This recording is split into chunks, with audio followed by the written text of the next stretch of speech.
Ladies and gentlemen, the story you are about to hear is true. The names have been changed to protect the innocent. Dragnet is brought to you by Chesterfield, made by Liggett & Myers, first major tobacco company to bring you a complete line of quality cigarettes.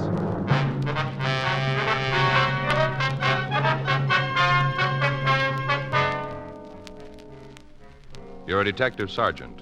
You're assigned a robbery detail. A pair of thieves has been terrorizing the merchants in your city. They're described as a man and a woman. From their actions, you know they're capable of murder. Your job, stop them.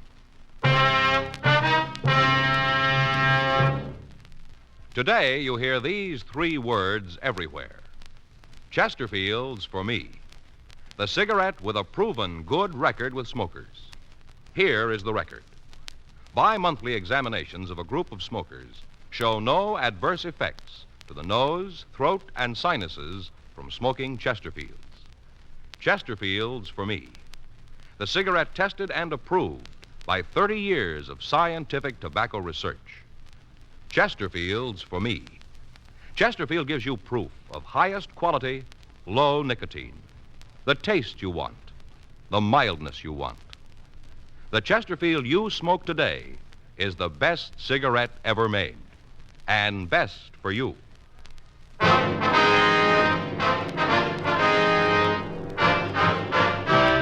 Dragnet, the documented drama of an actual crime.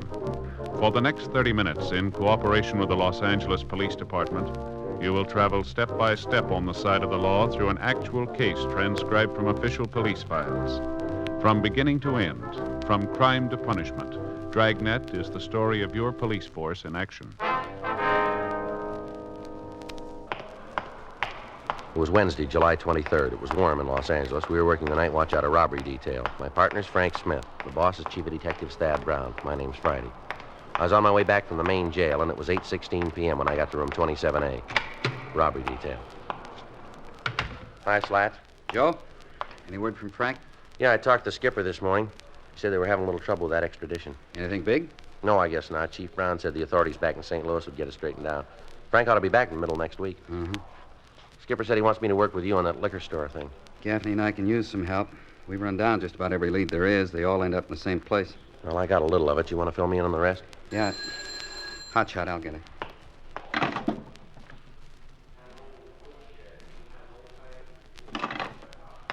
Well, you can get it firsthand. Yeah? They just scored again.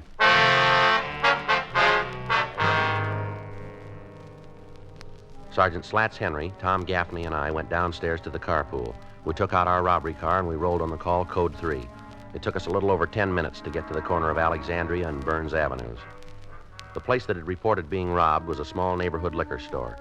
By the time we'd gotten there, a radio car had answered the call, and a felony car from Hollywood Division had gotten there. While Gaffney talked with the men in the felony car, Slats and I went inside the store to see the victim. The uniformed officer who was with him told us that the elderly man's name was Charles Osborne. We got what information the officer had been able to get, and while he went to his unit to get out a broadcast on the suspects, Slats and I talked to Osborne. Well, there isn't much to tell. I guess they worked it the same way they've been doing. Just the way Howard tells in the papers. The same. Mm-hmm. There were two of them, were there? Yeah, man and the woman, two. Might be better if you told us just exactly what happened. Well, just pick up any paper. It's all there. They've been doing the same thing for a couple of weeks. I don't understand it. I don't. What's that, Mr. Osborne? Well, these two just walk into any store and take what they want. You guys don't seem to be able to stop them. You go great guns after they've held up somebody, then you're great. But where are you when they're doing the robbing, huh? Where are you then? Where? Well, if you'll just calm down here and tell us what happened, we might be able to do something about it. Oh. Well, they come in just like always. About what time was that? Well, it must have been around 8. I was a little too busy to look at my watch. Mm-hmm. You want to go ahead? Well, there was two of them, man and the woman. Yes, sir. Man and woman stood over there at the door. Woman walked right up here at the counter, right up, and stood there. First off, I thought she had a cold or something. Wasn't long that thought held on, though. No, sir, not long at all. Yes, sir. Turned out to be a mask. Handkerchief, you know, right across here. Right here across the face. About that time, of course, I realized there was something was wrong, you know. Anybody walks into a store with a mask on, they don't mean no good. Oh, none. Yes, sir. Did you get a good look at the pair before they put the masks on? No, sir, not at all. No. They had them kind of up over their mouths when they come in, kind of like they was going to cough or something. Then they took their hands away, and I could see that the handkerchief was tied right on. Tied. Yes, sir. You want to go ahead? Well, this woman come over to the counter and asked me for a bottle of Canadian whiskey. Just as calm as can be. Asked for it right out. Now, mind, you see, all this time I thought she had a cold. Yes, sir.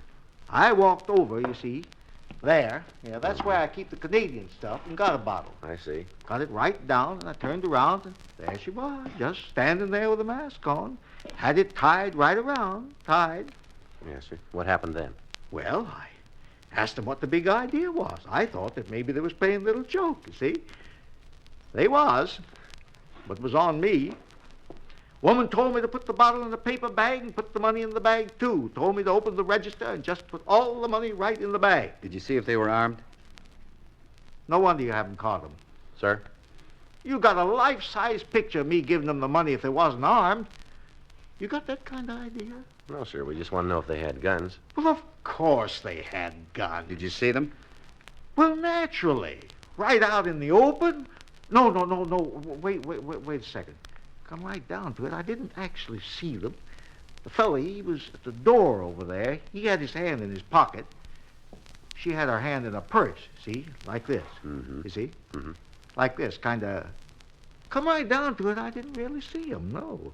But I'm sure they was there, I'm sure. Yes, sir. Well, what happened after the woman asked for the money? Well, her and the fella just told me not to move for 5 minutes. Had me to keep real still. Said I wouldn't get hurt if I just took it easy. Then they left the store. They walk away from the place? Oh, no, sir. They had a car parked right out in front. Right in front. Got into that and roared down the street. I counted to 100 by ones and then called you. Did the uniformed officer get a description of the car? Yes, I give it to him right off. All right, Mr. Osborne, if you'd give us a description of the pair. Well, the woman was about, maybe 5'3", around in there, weighing around 130. Mm-hmm. How about the color of her hair? Red, just flaming red. Had blue eyes, so I guess her hair really was that color. What color were the eyes? Flaming red. I told you that no, before. No, sir, yes. not her eye. Her eyes. Yes. Oh, her eyes. Oh, I'm all confused here. Well, her eyes were blue. Yes, sir. So that's how I knew that. Hair was bright red. What was she wearing? Oh, had on a kind of beret, green, kind of green coat, red purse, red shoes, low heel. The front was cut out. Mm-hmm. How about the man? What did he look like? Oh, he's a big one. He must have been around 6 feet. I couldn't tell too good because he was standing over there with the door. Oh, but he was a big one, I tell you. He weighed about 170, maybe more. How about his coloring? Dark hair, dark eyes. Of course, I couldn't see anything very good. Then he had that mask on. What was he wearing? He had a blue suit on, looked kind of like it was linen. How about his shirt and tie? White shirt, black tie. Shirt was a button-down collar. No hat. Did either one of them have any marks or scars that might make it easier to identify them? Not that I could see, no, sir. Well, how about accents? Either of them have any kind of speech peculiarity? No. Exactly what did the woman say to you? Do you remember the words she used? Well, first off, she asked for the whiskey. Said, give me a bottle of Canadian whiskey. Didn't mention any special brand. Mm-hmm. Then when I brought it back, she said, just put it in the paper bag and empty the register in there, too. That's what the woman said. Did the man say anything at all?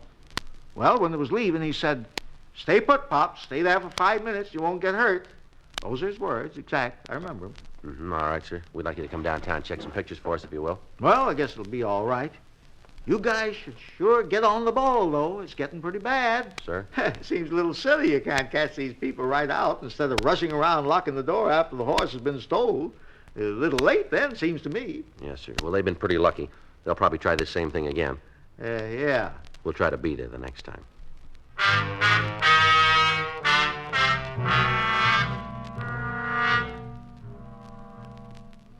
A search of the immediate area failed to turn up anything that might lead to the identity of the thieves. A broadcast had been gotten out to all cars in the city giving the description of the couple, the automobile they were driving, and the clothes they were wearing. The pair had been operating in the city for the past 3 weeks. In that time, they'd established a fairly definite method of operation.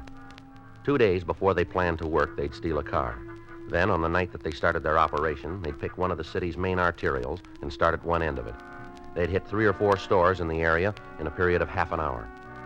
The stolen car would be parked on a side street, and the couple would make good their escape. All of the routine efforts had been made to identify them. Due to the fact that a woman was involved in the operation, the State Adult Authority for Women had been contacted for the names of recent parolees. But when these had been checked out, we netted nothing. Because of the circumstances of the M.O., we felt that the first break in the case would come through the woman. The stats office had made several runs, and the possibles had been checked out. Results, nothing. 5 minutes after we'd left the first victim, we got another call. The pair had hit again, further down on Alexandria Avenue. All right, let us through here, please. Officers, Let us through. Please. You the cops? Yes, sir, that's right. I'm the fellow that was robbed. I'm him. Slats, you want to see if you can try to clear the front of the place? Right. Okay. All right, sir, if you'd like to tell us what happened here. Terrible. Most terrible thing that ever happened to me. Yes, sir. I got to have a little something to calm my nerves. Gotta. Well, can I get you anything, sir? Don't have to, son. I got all right here. Whole store full of it. Just a minute. Yes, sir. A little brandy, that's what I need. Mother's sure going to think I took the little nip just to have it. Going to have to explain the whole thing to her. Imagine me being robbed. Yes, sir. Now, if you tell us what happened here. Say, excuse me, you like a little of this? No, sir. Yeah. Well, these two came in here not more than 5 minutes ago. Man and woman. Came right in and asked for a bottle of whiskey. Mm-hmm. Do you recall what brand? Didn't ask for no special brand, just said they wanted Canada whiskey. Blend. Mm-hmm. You'd be able to give us a description of them? Well, the woman had red hair, and that's about the only thing I do remember about her, other than the way she talked. How do you mean, sir? Foul mouth. The way she swore at me, just something fierce. What did she say? Oh, just swear words, you know. I guess I didn't get the bottle fast enough for him. She told me to hurry up. Only she didn't say it just like that. Where was the man during this time? Oh, he was over here at the cash register with a gun. Was the woman there, too? Oh, no, she stayed over by the door. Seemed to be the lookout or something. She didn't come much past there. Mm-hmm. Right there by the potato chip rack. That's about as far as she come. Mm-hmm. And you said they used guns. Did you get a look at them? Oh, yeah, big ones. I guess they must have been that long, and the barrel must have been that big round. Mm-hmm. What kind of a gun was it, would you know? I don't think I know what you mean. Or was it an automatic or a revolver? And I'm sorry, officer, but I don't understand. All I know, it was the biggest gun I ever saw. Must have been that long, that big around. Mm-hmm. Did it look like this one? Oh, no. No, that's just a pea shooter compared to the one that fellow was waving around. Mm-hmm. Did you see a car when they left? Yes, I did. Right out in front it was. Parked in front of the sign. Hey, you see there where it says reserved for patrons? Yes, sir. Right there. That's where the car was. After the fellow told me to dump the cash into the paper bag with the bottle, the woman opened the door, and both of them ran out and jumped into the car. Roared off down the street. But I got a good look at it. Real good. Mm-hmm. Then you can give us a description of it? You bet I can. Dark, 1953 Ford sedan. 4-door. Had one of them sun things on the front. You know, like a shade. Yes, sir. Used to have them on the buggies when I was a young man. Guess if you wait long enough, they get back to everything. Yes, sir. How much money did they get away with, sir? Oh, guess it must have been around $225. Round in there someplace. Give a couple, take a couple. Mm-hmm. Do you think you'd know either one of these people if you ever saw them again? No, 'em. You just bet I would. Even with those masks on, I'd be able to pick them right out of a crowd. You just stand them up in front of me and I'll point them out. I'll never forget that gun. Biggest gun I ever saw. Must have been that long and that big around. That one you got there is a real pea shooter. Mm-hmm. How's it look, Joe? Well, it's the same couple. Description fits perfectly. I checked around the people in the crowd, found one old guy who says he saw the pair come out of the store. Got a good description of the car. I already gave him one. I can tell you anything you want to know. Yes, sir, we appreciate that, but we do want to talk to everybody who knows anything about the holdup. All right. You go ahead and talk to the other fella. You go right ahead. Yeah, but I got something he can't give you. What's that, sir? License number of the car they drove. An immediate supplementary broadcast was gotten out to the cars in the area with special attention to the units covering Alexandria Avenue. The search for the pair of thieves went on, but as the hours passed and they failed to hit again, it became apparent that they had eluded us again. The next morning, the car was found abandoned on the east side of Los Angeles. It was a stolen vehicle, and after it had been checked with the crime lab for latent prints, we were no further toward apprehending the suspects. Conferences were held with the chief of detectives, Thad Brown, and it was decided to place an extensive stakeout on the liquor stores in the Hollywood area. From past performances, the pair seemed to work their operation in that general area more than the other parts of town. The stakeout was maintained for 3 days without results. On Tuesday night, July 29th, Sergeant Henry and I waited in the squad room for reports from the other officers out in the field. 1:15 a.m. Well, looks like another night shot. Yeah, still no action. Stores will be closing in about 45 minutes now. Yeah. You get a cigarette? I'm out. Yeah. I think there's a couple left in here. Yeah, just two. Here, go ahead. I'll go down the hall and get a couple of packs Well, later. that's all right. Here. Heard from Frank? No, I talked to Fay night before last. She got a letter from him. Said he thought he'd be back about the end of the week. Say how it's going? No, she just read me a couple parts of the letter. I guess it's all straightened out. Suspect's coming back on his own. Extraditions can sure be a pain. I had to go back to New Orleans on one last year.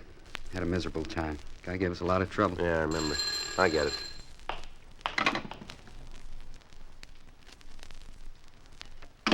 Now, let's go. They just hit again. In the stakeout area? No, out in Highland Park. They're way out on this one. What do you mean? Well, the victim decided to give him a little trouble. Yeah? The male suspect broke off the bottom of a whiskey bottle and worked the victim over. Mm-hmm. Almost killed him.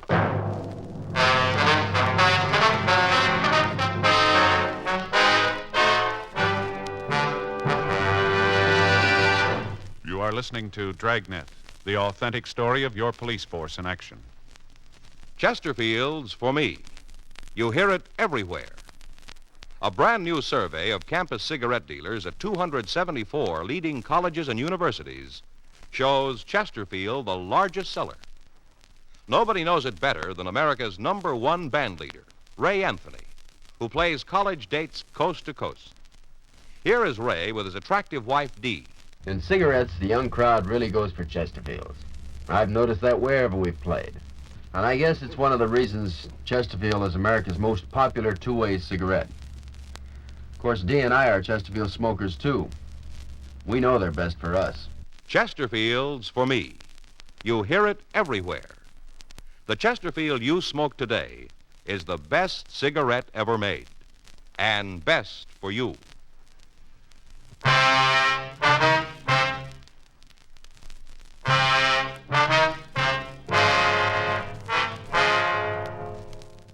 At 1:13 a.m., the pair of thieves had entered a small all-night grocery store in the Highland Park area. They'd gone through the usual part of their M.O., asking for the bottle of Canadian whiskey and then the money. However, when they asked the victim to turn over the money to them, he had told them to get out of the store. The male member of the team had grabbed the bottle, hit it against the counter, breaking off the bottom, and then struck the victim several times about the head and shoulders. When we'd gotten the call, the man had been removed to Georgia Street Receiving Hospital, where he was in a critical condition. An immediate search of the area had failed to turn up anything that might lead us to the apprehension of the man and woman. A citywide broadcast was gotten out on the pair, and arrangements were made for their description to be broadcast on the police television program. Newspapers carried the stories and joined with us in asking for full cooperation from the public. For the next 3 days, we received several calls with information on the suspects, but when all of these were checked and sifted, we were right back where we started. The stakeouts were maintained on the liquor stores, but the suspects failed to hit again. On Monday, August 4th, we got a call from the county hospital telling us that the latest victim was in condition to be interviewed. Slats Henry and I drove over to see him. He was unable to tell us anything more than the dozen victims before him had told us. 3:15 p.m. We went back to the office. Want to check the book? Yeah, I'll get it. Yeah, there's a message here that a Reese McKay called. He left a number. Say what he wanted? No, just wants us to call. This table, we gotta put something under this leg. It sure wobbles, doesn't it? Been that way for years. Yeah. I'd like to speak to Mr. Reese McKay, please. My name's Friday, Los Angeles Police Department. No, Police Department. Yes, surely. It's the attorney's office. Yes, sir? Mm-hmm. This is Sergeant Friday. Yes, sir. Certainly. When was this? Mm-hmm. All right, sir. No, we'll be right over. Yes, sir. Thank you very much. Oh, might be something. What'd he say? Woman was in his office this afternoon. Yeah? Said something about being involved in a robbery. Sergeant Henry and I signed out of the office and drove over to the address the lawyer had given me on the phone. We waited in the reception room for a few minutes, and then his secretary ushered us into Mr. McKay's office. Come in, gentlemen. Thank you very much. Thank you. I'm Reese McKay. Yes, sir. This is Sergeant Henry. My name's Friday. Oh, yes, you're the gentleman I talked to on the phone. That's right. Well, sit down and I'll try and tell you what happened. All right. Thank you very much. You've got to realize my problem in this thing. Yes, sir. What's that? Well, if this isn't anything worthwhile, I certainly don't want to have a client embarrassed. You can understand that. Yes, sir. Well, suppose I just tell you what happened, then we can go on from there. All right, that'll be fine. A couple of days ago, I got a call from a young woman who said she wanted me to handle a divorce for her. Mm-hmm. Well, we set up an appointment for her this afternoon. She came in and we went over the problem. I don't want to go into the detail of the divorce action. I don't think that'll have any bearing on the rest of it. All right, sir. Well, to get to the short of it, we were going over the necessary information. The door burst open and this man came in. Mm-hmm. I wanted to know what it was all about. My secretary was right behind him, seeing that he just pushed his way right through the reception room. Well, who was he, do you know? Well, he said he was the woman's husband. That true? Well, apparently, I told my secretary to wait outside, then I asked him what he wanted. He didn't pay any attention to me at first, said it wasn't any of my concern, told me to keep my nose out of it. Mm-hmm. Then he and the woman had a big discussion. Seems that he didn't want her to divorce him, made all sorts of promises how things would be different if she came back to him. Mm-hmm. At first, she seemed to go along with the idea. As you know, we like to effect a reconciliation wherever possible. So I told him to go ahead and talk it over. Mm-hmm. Well, I left them in the office and went out to the reception room, and for a while it seemed they were getting along all right. Then the shouting died down, and they seemed to have agreed. And all of a sudden, it broke loose again. They started to scream at each other, and I went right back in the office, and just as I opened the door, I heard the man tell her that if she didn't come back, he'd cause her a lot of trouble.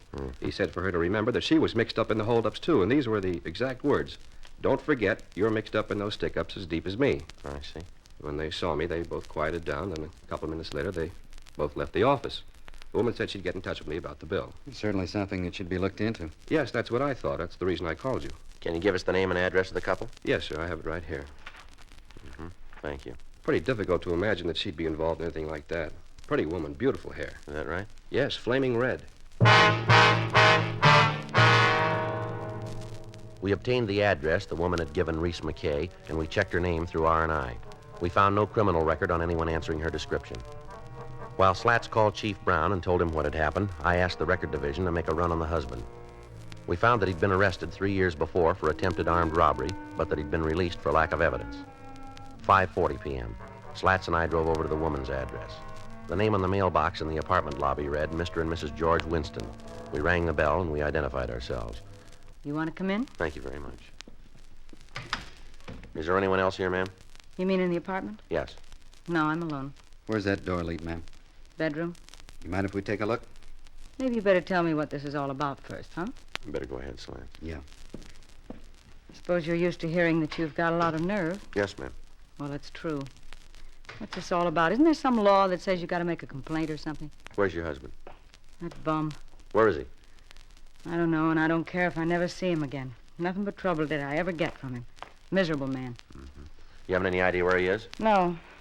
Don't think I'd tell you if I did until you let me know what this is all about. What's your husband do for a living, ma'am? You guys are so interested in him, why don't you ask him yourselves? Place is clean, Joe. I told you that going in. What's this all about? Now, come on, tell me or get out. We understand you and your husband had an argument this morning. Two of you mentioned something about a robbery. Oh, I understand it all now. Now it's all real plain. Look, what George said was a joke. That's all just a joke. He didn't mean anything by it. The way we got the story sounded pretty straight. You got it a little mixed up. Well, maybe you better come downtown and tell us all about it, huh? What for? Well, we've got some people down there we'd like you to meet. I got enough friends. Well, then let's put it down to these people who'd like to meet you. Do you want to get your coat? I think there's supposed to be something like a charge, isn't there? Yes, ma'am. That's the way you want it. I do. All right. Suspicion of robbery. What makes you think you can make it stick? Well, we wouldn't be taking you in if we didn't figure we had a case. You'd save all of us a lot of trouble if you'd tell us where we can pick up your husband. What's in it for me? What do you got now? Nothing. Well, that's the best we can do. What makes you think you can hold up this kind of a charge? A dozen victims, for one thing. Slats, you want to check the closet, see if you can find the green coat and the red shoes and purse? Yeah. What happens if I've got a green coat? Well, it makes us look pretty good, doesn't it? A lot of girls got green coats. Yeah, we're looking for one. She's supposed to look like me? Description we got matches exactly. A lot of people in the world look like me. Same people who have green coats. Mm-hmm. Got him, Joe. Found him up on the shelf in the closet. Take a look. They match what we heard. Yeah, would you like to try this coat on, Miss Winston? And then we can get going. Okay, but you guys are sure going to find out that you're wrong. Is that right? You just bet, and it's going to cost the city a lot of money because I'm really going to make a big thing out of this. Well, if we're wrong, we'll admit it. Then you admit you could be making a mistake. No, we don't. I read in the papers where there was an old guy beat up in a robbery. Same ones you're after me for? Might be, yeah. How's he doing, the old guy? Well, we're not sure yet. He's going to live, though, isn't he? I told you, Miss Winston, we're not sure. You got a cigarette? Yes, ma'am, here. I want you to tell me something. Tell me true. What's that? You really think you can put me in those stores? Yes, we do. I can't make a deal, huh? Tell you things and have it go any easier? No, ma'am. All we can do is see that it's marked down that way. Best I can get? That's the best.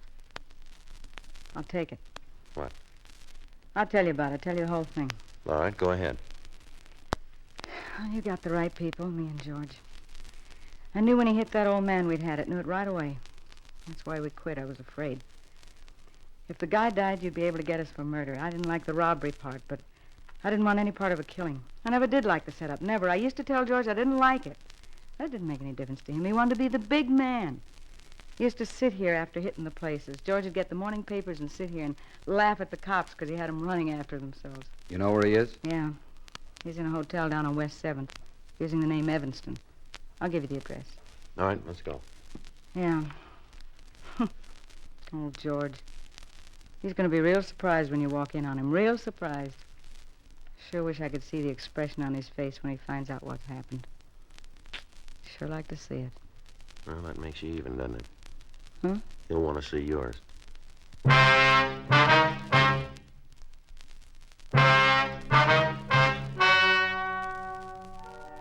The story you have just heard is true. The names were changed to protect the innocent.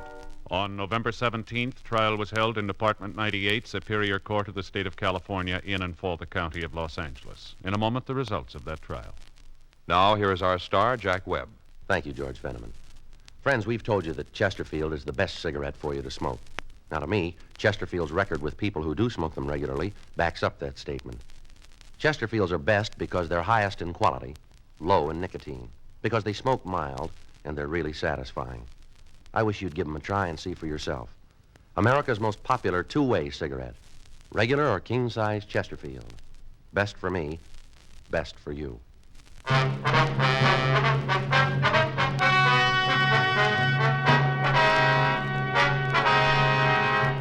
Geraldine Ruth Winston and George Roland Winston were tried and convicted of robbery in the first degree, 5 counts. They received sentence as prescribed by law.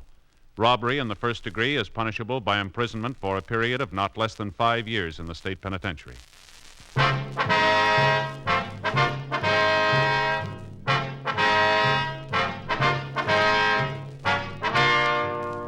You have just heard Dragnet, a series of authentic cases from official files.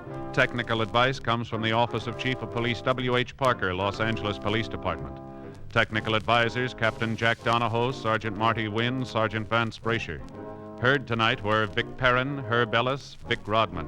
Script by John Robinson. Music by Walter Schumann. Hal Gibney speaking. Watch an entirely different Dragnet case history each week on your local NBC television station. Please check your newspapers for the day and time. Chesterfield has brought you Dragnet, transcribed from Los Angeles. Filter tip smokers, this is it. L&M Filters. The one filter tip cigarette with plenty of good taste, much more flavor, much less nicotine, and effective filtration. Only the L&M filter contains the miracle product alpha cellulose, absolutely pure, non-mineral, harmless to health. Yes, this is it. As Barbara Stanwyck puts it, L&M filters are just what the doctor ordered. Buy L&M filters, the light and mild smoke.